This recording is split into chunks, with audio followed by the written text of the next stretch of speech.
날은 부부의 날로 이렇게 제정이 되어 있는데 5월 21일이 부부의 날로 제정된 데는 5월달 가정의 달인데 또 21일은 둘이 하나 되는 날이다. 이렇게 해서 이런 의미를 담아서 권재도 목사님이라는 분이 처음으로 제정을 하셔서 정부의 승인을 받아서 이제 부부의 날로 이렇게 지키게 되겠습니다. 우리 인생이 그렇듯이 우리가 부모가 무엇인지 모르고 부모가 되고 또 부부가 무엇인지 모르고 부부가 되는 것이 우리 인생입니다. 그렇게 하다 보니까 우리가 실수가 많고 또 잘못하는 그런 경험들을 많이 하게 되고 또 때로는 불행을 경험하게도 되는 것이죠. 그래서 오늘은 이제 부부의 날을 앞두고 우리가 결혼에 대한 의미를 좀 살펴보려고 합니다. 이 결혼이 무엇이고 결혼은 어떻게 해야 되는가 하는 것을 좀 말씀을 통해서 살펴보려고 하는 것입니다. 이 결혼은 하나님께서 만드신 제도죠.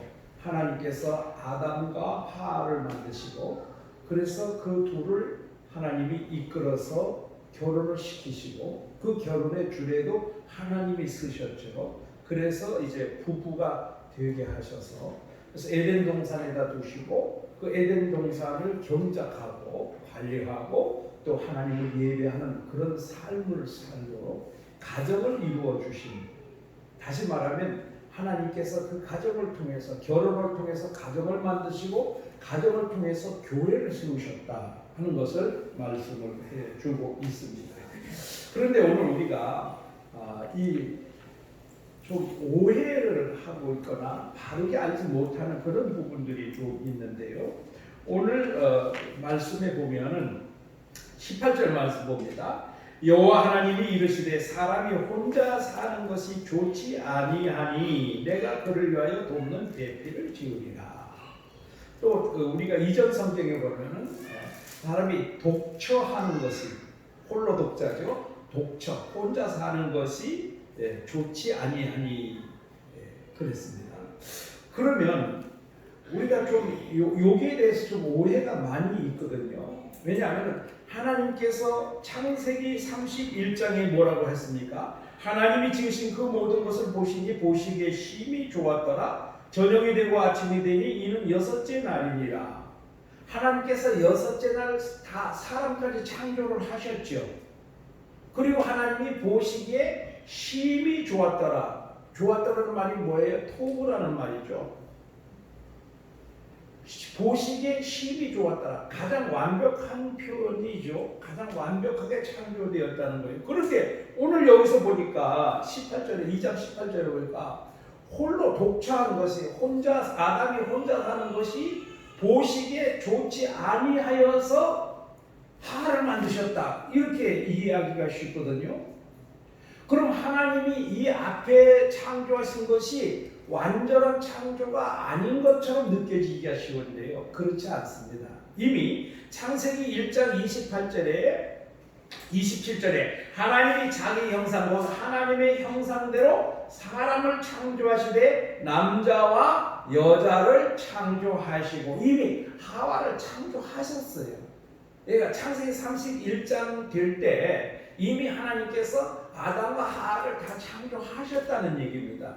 그럼 왜 2장 18절에 가가지고 왜 아담이 혼자 사는 것이 보시기에 좋지 않았다 이렇게 말씀하시는가 하면은 이 창세기 2장은요 그때 하나님이 아담 하와를 그때 창조하셨다는 얘기가 아니고 창세기 1장에 하나님이 창조하신 과정을 좀 세부적으로 설명해 주시는 그런 내용입니다. 여러분 이제 이해가 되시죠? 그때 하나님이 아담이 혼자 사는 것이 보시기에 좋지 않아가지고 2장에 가서 창조하신 게 아니라는 거예요. 1장에서 이미 하와도 창조가 되어 있다는 얘기입니다. 그래서 한번 볼까요? 2장 7절 보세요. 여호와 하나님이 땅 위의 흙으로 사람을 지으시고 생기를 그 코에 불어넣으시니 사람이 생명이 되리라. 누굴 창조하신 거예요? 아담을 창조하신 거죠. 최초의 사람 아담을 창조하신 거죠. 그 다음에 19절 말씀 보세요. 2장 19절입니다. 여호와 하나님이 흙으로 각종 들짐승과 공중의 각종 새를 지으시고 아담이 무엇이라고 부르나 보시려고 그것들을 그에게로 이끌어 가시니 아담이 각 생물을 부르는 것이 곧 그 이름이 되었더라. 그러니까 이 벌써 이 공중의 새와 짐승과 모든 것이 다 어디에 창조되어 있습니까? 이미 1장에 다 창조가 되어 있는 상태이죠. 그 다음에 이제 여자를 하와를 창조하시는 장면이죠. 2장 21절입니다. 여호와 하나님이 아담을 깊이 잠들게 하심에 잠들매 그가 그 갈빗대 하나를 취하고 살로 대신 채우시고 그랬습니다. 그러니까 이미 앞에서 1장에서 아담과 하와를 완벽하게 다 창조를 해 놓으셨는데 오늘 여기서는 왜 하와를 창조하셨느냐, 왜 여자를 창조하셨느냐 하는 그 이유를 밝혀주시는 것입니다. 무슨 얘기인지 아셨죠? 그러니까 2장에 가서 하나님이 하와를 창조하신 게 아니라는 것을 여러분 아셔야 돼요. 그래서 이미 하나님이 창조하신 것은 1장에서 완벽하게 창조하시고 그 모든 것이 다 보기에 심히 좋았더라, 아주 좋았더라, 매우 좋았더라 그렇게 말씀을 하고 계시는 겁니다. 그러면 하나님께서 왜 하와를 창조하셨느냐 하는 이유를 밝혀주시는데 그러면 우리가 이 독처 혼자 사는 것 이 단어를 이해를 잘해야 됩니다. 이 독처라고 하는 말, 혼자 산다고 하는 말은 분리, 부분 또는 일부라는 뜻을 가지고 있어요. 분리, 부분, 일부. 그러니까 하나님이 이 아담을 창조하신 것이 완전하게 완전하지 못해서 하와를 창조하신 것이 아니고 이 아담 혼자서는 하나님이 주신 사명을 감당할 수가 없다는 것을 말씀하고 있는 거예요. 왜냐하면요, 하나님께서 아담과 하와를 창조하시고 둘을 결혼시켜서 어디에다 두셨어요? 에덴 동산에다가 두셨잖아요. 근데 에덴 동산에 두신 목적이 무엇이냐면요, 두 가지가 있어요. 두 가지가. 첫 번째로는 하나님이 만드신 그 에덴 동산을 경작하고 관리하고 지키는 일입니다. 이 도구가 해야 될 일이 그거예요. 그 다음에 또 하나는 무엇인가 하면은 하나님께서 그들을 만드신 목적대로 하나님을 예배하는 일, 이것을 하기 위해서 하나님께서 에덴 동산에다가 두셨다는 겁니다. 그런데 아담 혼자서는 이 일을 온전하게 수행할 수가 없어요. 그 사명을 감당할 수가 없어요. 왜냐하면요, 한번 보세요. 아담이 혼자 있다고 생각을 해보세요. 제일 먼저 하나님이 뭐라고 말씀하셨습니까? 창세기 1장 28절에 하나님이 그들에게 복을 주시며 생육하고 번성하여 땅에 충만하라. 그리고 하나님이 지으신 모든 것들을 다스리라고 말씀하고 있습니다. 그런데 아담 혼자서 생육하고 번성할 수가 있을까요? 생육하고 번성할 수가 없잖아요. 그러니까 반드시 하와가 있어야만 이 사명을 감당할 수가 있는 거죠. 또 두 번째로는 이 경작하고 관리하고 다스리는 이 모든 일들도 남자 혼자서는 할 수가 없는 것입니다. 부부가 남자와 여자가 결혼하고 함께 할 때 그것을 할 수가 있는 거죠. 그 다음에 예배를 드리는 일도 마찬가지입니다. 예배를 드리는 일도 남자 혼자 할 수가 없어요. 예를 들면 우리 목사님들을 한번 보세요. 목사님들이 목회를 하잖아요. 목회를 하는데 남자 목사님 호레비가 한다. 되겠어요? 안 되겠어요? 목회가 안 되죠.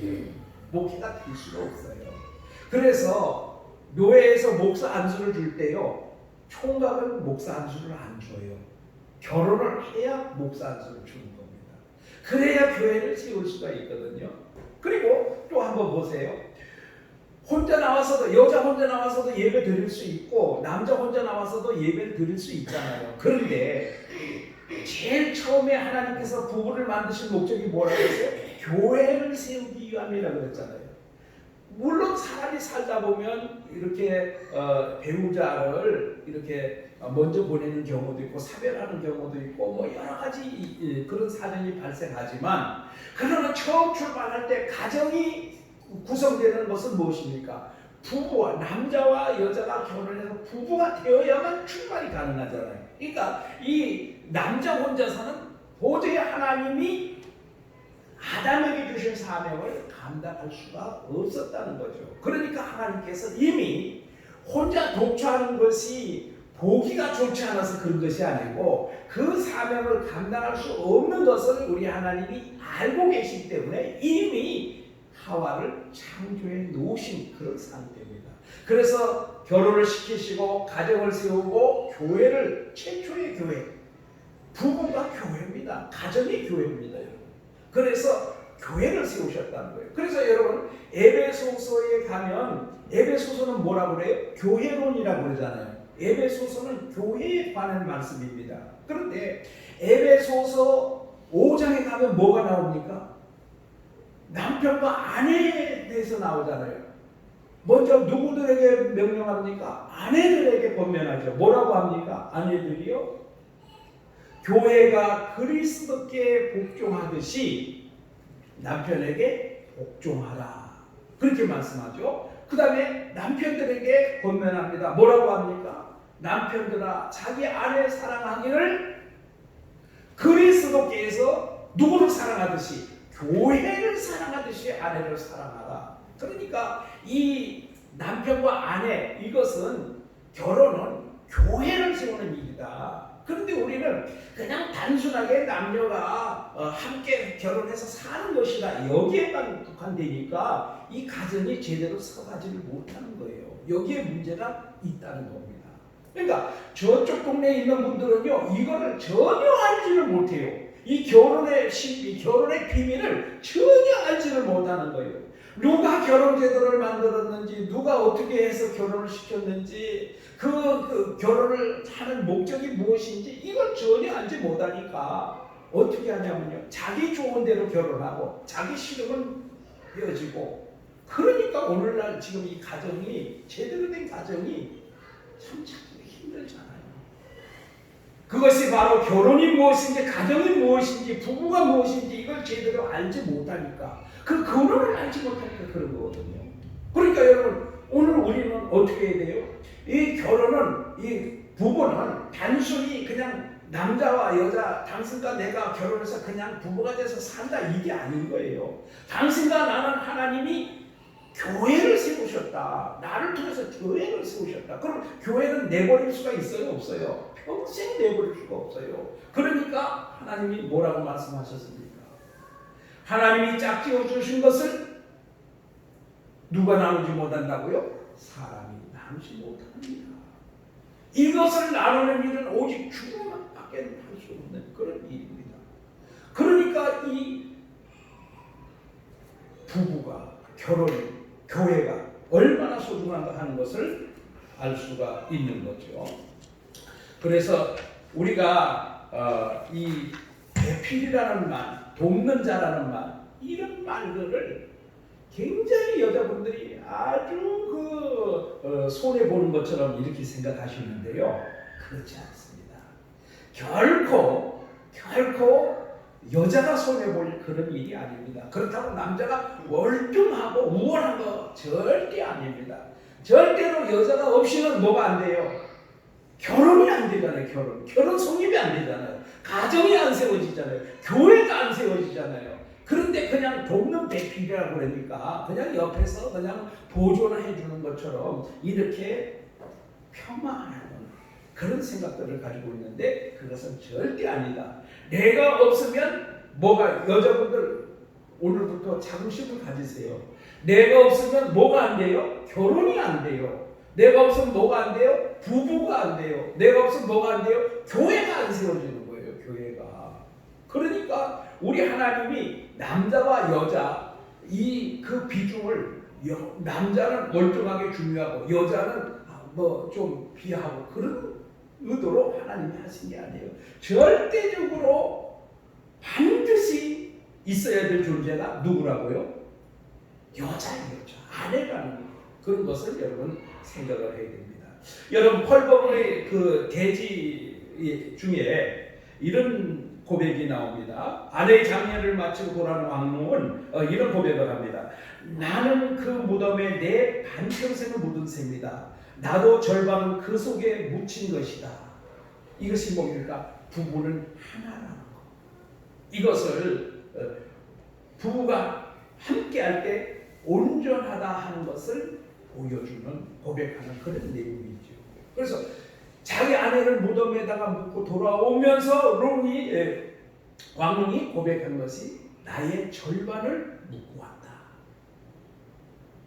아멘. 이 얼마나 훌륭한 고백입니까? 그렇잖아요. 내가 비록 이 땅에 나는 지금 생존에 살고 있지만 나의 절반은 그 무덤 속에 있다. 그러니까 부부는 하나다. 이거를 아주 잘 표현해 준 그런 소설이다. 그런 생각이 듭니다. 여러분 이 동료 배필에 대해서 논란이 많이 있는데 오늘 말씀을 들은 여러분은 절대로 이런 논란에 여러분 마음 상해할 필요가 없어요. 단지 하나님께서 아내에게 남편에게 복종하라는 것은 하나님이 세우신 창조 원리 그 질서에 복종하라는 것이지 절대로 여자가 뭐 무슨 노예처럼 아니면 그냥 뭐 조력자처럼 그렇게 살아라 하는 것이 아니라는 사실을 여러분 꼭 기억해 주시기를 바랍니다. 그 다음에 두 번째로는 결혼은 하나님께서 주관하셨다는 거예요. 하나님이 아담과 하와를 창조하셨죠. 사람을 만드셨습니다. 그리고 아담에게로 그 여자를 이끌어 오셔서 결혼을 시켜주시고 그리고 하나님이 주례를 맡아주셨어요. 주례를. 그래서 하나님께서 그 하신 주례사가 뭘까요? 주례사가. 하나님이 주례를 쓰셨는데 아담과 하와의 결혼에 주례를 쓰셨는데 그 주례사가 뭘까요? 24절입니다. 2장 24절. 남자가 부모를 떠나 그 아내와 합하여 둘이 한 몸을 이룰지로다. 둘이 한 몸을 이루어서 살아라. 이것이 뭐예요? 하나님께서 행하신 주례사입니다. 주례사. 아마 굉장히 인기가 좋았을 것 같아요. 왜냐하면 주례사 몇 줄입니까? 한 줄이잖아요. 결혼식장 가면 주례사가 길어가지고 얼마나 지루합니까? 그런데 하나님은 딱 한마디로 주례사를 하셨습니다. 뭐라고요? 남자가 부모를 떠나 그 아내와 합하여 둘이 한 몸을 이루고 살아라. 이것 주례 끝. 주례사 끝. 이렇게 말씀하셨어요. 참 간단하시고 좋으신 그런 주례사입니다. 그런데 여러분 오늘 우리가 알아야 될 것은 하나님이 이 모든 결혼은 우리 하나님의 일이었다는 거예요. 하나님이 행하시는 하나님이 주관하시는 일이었다는 거예요. 그런데 요즘은요 어떻게 됩니까? 하나님이 주관하시는 일이 아니고 내가 주관하는 일이 돼버렸어요. 결혼이요. 그래요 안 그래요? 하나님이 주관하시는 결혼을 하나님이 주관하시는 그런 결혼이 아니고 누가 주관하는 결혼이요? 내가 주관하는 결혼이에요.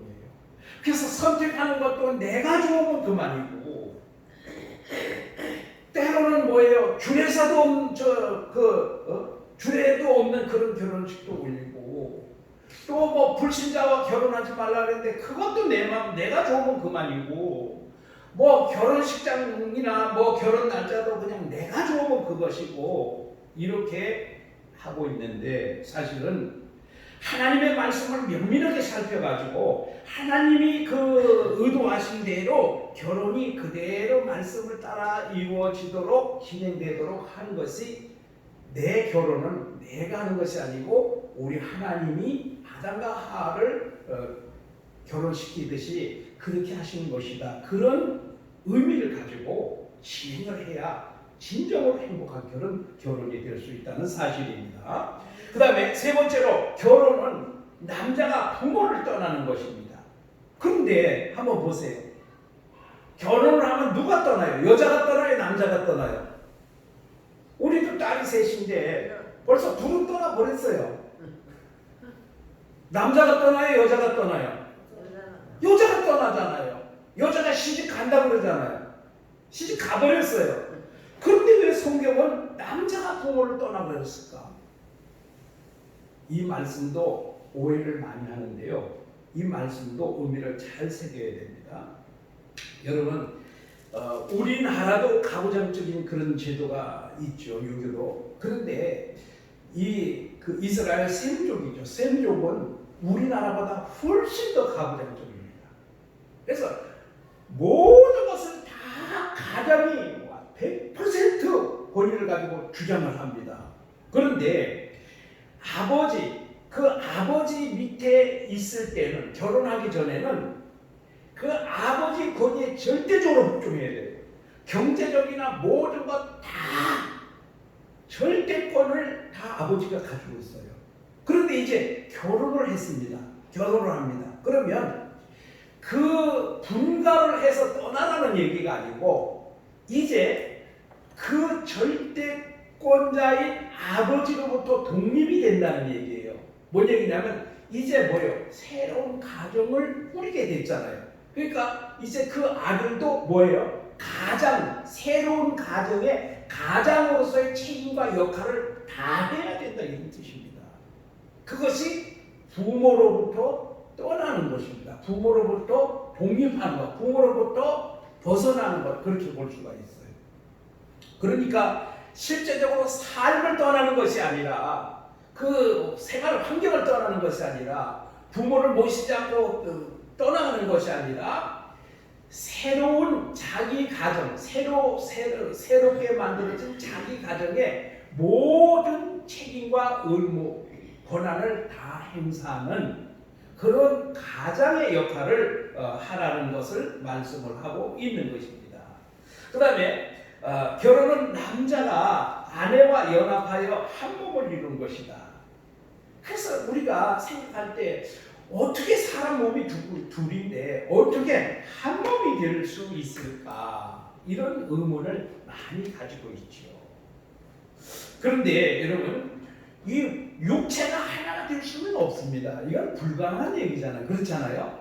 아무리 부부가 찰싹 붙어 살아도 몸이 하나로 어떻게 합쳐질 수는 없는 거 아닙니까? 그렇죠? 그러면 오늘 여기서 무엇을 의미하는가 하면요, 이 연합이라고 하는 말의 의미는 꽉 달라붙는다, 그런 뜻을 가지고 있습니다.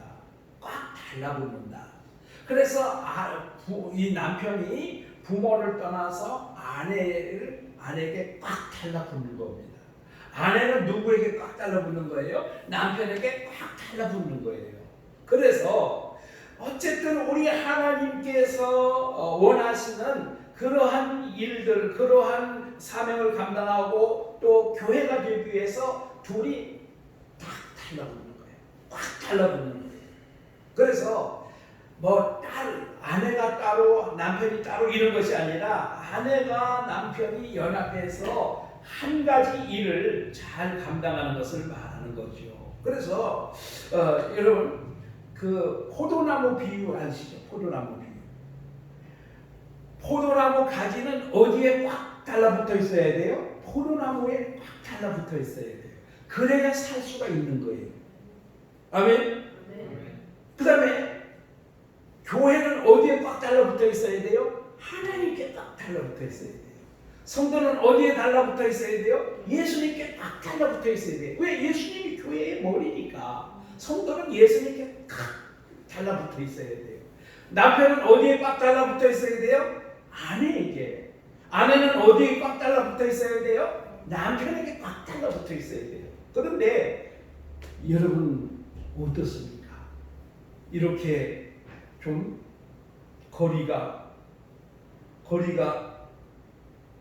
꽉 달라붙지 않고 거리가 이렇게 벌어져 있는 분들 안 계십니까? 꽉 달라붙어야 돼. 꽉 달라붙어야 돼. 아멘?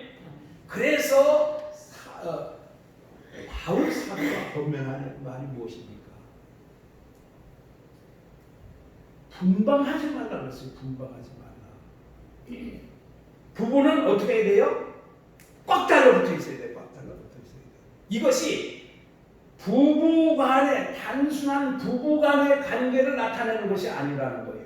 교회와 그리스도, 성도와 하나님, 이 모든 관계를 다 여기에 담고 있는 거예요. 그러니까 이런 부부 관계가 벌어지기 시작하면 뭐가 벌어지는 거예요? 교회가 이게 안 되는 거예요. 교회가 무너지기 시작하는 거예요. 가정교회가 무너지기 시작한다고요. 가정교회가 무너지기 시작하면 어떻게 돼요? 이 공동체 교회가 무너지게 되어 있는 거거든요. 그렇기 때문에 어떻게 돼요? 꽉 달라 붙어야 됩니다. 여러분, 우리 한번 따라 하실까요? 오늘부터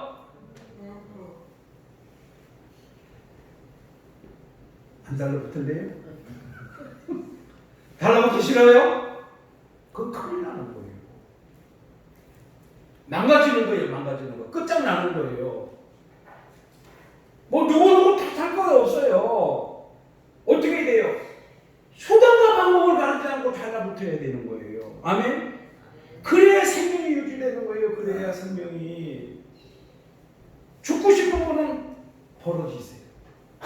죽고 싶은 분은 떨어지세요. 죽고 싶은 분은 갈라지세요. 그러면 곧 죽음이 옵니다. 끝이 옵니다. 어떻게 하시겠습니까? 꽉 달라붙으시겠습니까? 싫어요? 큰일 났네. 어쨌든 꽉 달라붙으시기 바랍니다. 안 되면 노력이라도 하셔야 돼요. 노력이라도.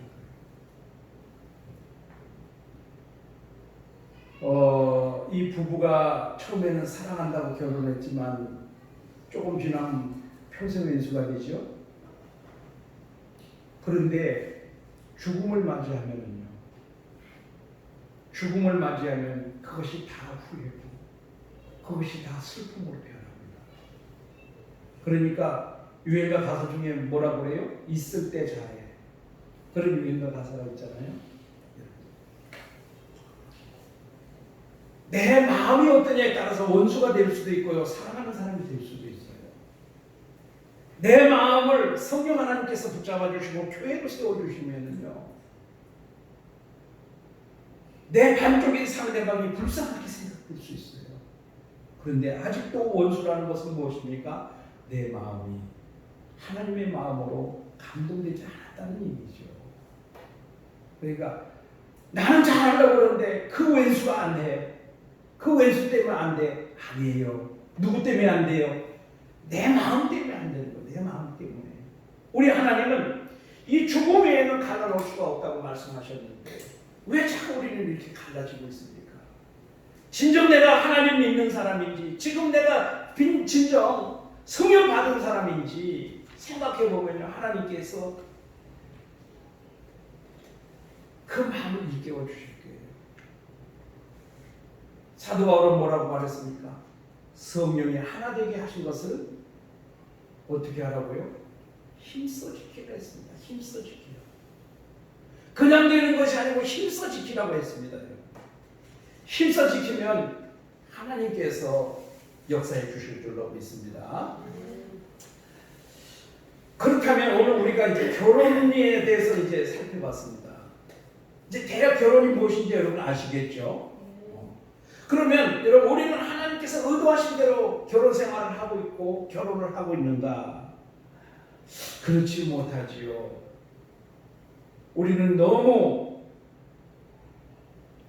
하나님의 일로부터 멀어져 있는 그런 결혼을 하고 있지는 않습니까? 결혼은 하나님이 모든 것을 주관하시는 하나님의 일인데 모든 것을 사람이 주관하는 사람의 일로 착각하고 마음대로 하고 있지는 않습니까? 먼저 결혼 상대를 선택하는 것은 하나님이 짝 주어주신 그런 사람이어야 되는데 내가 좋아하는 사람이면 된다고 생각하고 불신 결혼을 강행하고 있지는 않습니까? 고린도후서 6장 14절부터 16절에 불신자와 멍에를 같이 하지 말라 했습니다. 이것은 절대로 조화를 이룰 수가 없다고 말씀하셨습니다. 그런데 어떤 분들은 그래요?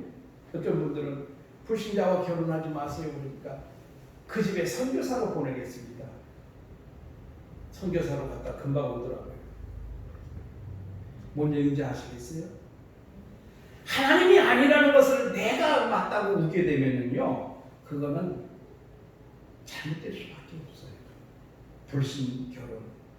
내가 좋으면 그만이지. 아니에요. 하나님이 데려다 주시는 사람이어야 됩니다. 무슨 얘기인지 아셨죠? 그 다음에 두 번째로는 요즘 결혼식에 주례 없는 그런 결혼식이 굉장히 많아요. 한번 여러분 인터넷에 들어가 보세요. 주례 없는 그 결혼식에 대한 자료가 막 빼곡하게 차고 넘쳐요.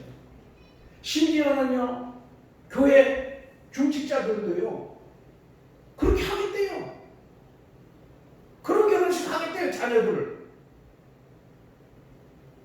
예수 믿는 사람 아닙니다. 여러분, 이 주례를 누가 써주셨어요? 하나님이 써주셨잖아요. 하나님이 결혼을 주례를 써주시고 그리고 선포를 해주셨잖아요. 그래서 그들이 부부가 됐잖아요. 그런데 셀프 선포하고 셀프 결혼식하고 셀프 주례하고 그리고 되겠다고요? 택도 없는 소리. 이거는요, 절대로 예수 믿는 사람들, 특히 우리 권사님들 자녀들 결혼시킬 때요, 자녀들이 그딴 소리 하면요, 절대 안 된다. 결혼은 하나님이 주례를 쓰셨다. 그럼 오늘날 누가 주례를 써야 돼요? 목사님이 써야 돼요. 왜? 하나님이 대리자로 세우신 목사님들이 주례를 써야 돼요. 혹간에는 예수 믿는 사람 중에도요, 자기가 평소에 존경하는 분, 유명한 분, 그런 분들 모셔다가 주례를 세우는 경우가 많아요. 불가능할 것은 없습니다. 하지만 한번 보세요. 하나님을 믿지 않는 사람들이 결혼 주례를 한다고 생각을 한번 해보세요. 무슨 말 할까요? 세상적으로는 좋은 말을 해줄 수 있겠지만 하나님의 말씀은 거기에 없어요. 주례사는 무엇이 있어야 돼요? 하나님의 말씀으로 그 가정이 어떻게 앞으로 살아야 될지를 하나님 말씀으로 보면해야 되는 거예요. 그런데 내가 존경하는 분 주례 세우겠다. 참 이게 성경적이지 않은 거예요. 목사님이 잘하든 못하든 그래도 하나님 말씀으로 주례사 하잖아요. 그 말씀이 중요한 거죠. 유명한 목사님 세워야 되고 유명한 사람 세워야 되고 아니에요. 무엇이 중요합니까? 하나님 말씀이 중요한 거예요. 그 다음에 서원서약서가 문제가 됩니다. 요즘 결혼식장에서 제공하는 서약서가 있죠. 결혼하는 당사자들 신랑 신부를 서약을 받습니다. 그런데 교회에서 이 예배로 드릴 때도 이 사회 거와 별반 다르진 않아요. 다르다는 것은 뭡니까? 마지막에 하나님과 하나님 앞과 여러 증인들 앞에서 사역하니까 요기에만 조금 달라요. 이거는 세상 서약서와 다를 바가 없어요. 그래서 한번 그 내용을 한번 볼까요? 신랑 아무개 보는 신부 아무개 양을 아내로 맞아 오늘부터 한평생 길이 사랑하며 기쁠 때나 슬플 때나 강건하거나 병들거나 부유하거나 가난하게 되는 모든 경우에도 존중히 여기며 도와주고 부부의 신의와 순결을 지키기로. 세상 거에는 없어요. 세상 거에는 부부의 신의와 순결을 지키기로 서약합니까? 이렇게 나오는 거예요. 그런데 이제 교회는 거기다 하나 더 추가했어요. 하나님 앞과 여러 증인들 앞에서 서약합니까? 뭐만 들어갔어요? 하나님 앞과 하나님 하나 들어갔어요. 그런데요, 이 서약서에 그렇게 하면 안 돼요. 한 가지가 반드시 들어가야 될 것이 있는데요. 뭐냐면요, 죽음이 갈라놓을 때까지 이게 제일 중요한 거예요. 서약 중에. 그런데 이게 죽음이 갈라놓을 때까지를 뭐로 바꿨냐면요, 신랑 아무개 보는 신부 아무개 양을 아내로 맞아 오늘부터 한평생 길이, 이걸로 약화시켜서 딱 바꿔놓은 거예요. 그러나 여러분, 한평생 길이를 죽음이 갈라놓을 때까지 사랑하며 기쁠 때나 슬플 때 이렇게 나가요. 이것이 성경이에요. 이것이 하나님이 아담과 하와를 결혼하실 때 하신 주례사예요. 무슨 이제 아셨죠? 그래서 성경이 뭐라고 말합니까? 하나님이 짝지어 주신 것을 사람이 나누지 못하리라는 말씀이 바로 여기에 있는 거예요. 그런데 여러분, 오늘 우리가 이 결혼을 어떻게 생각하느냐면요, 계약으로 생각을 해요. 계약.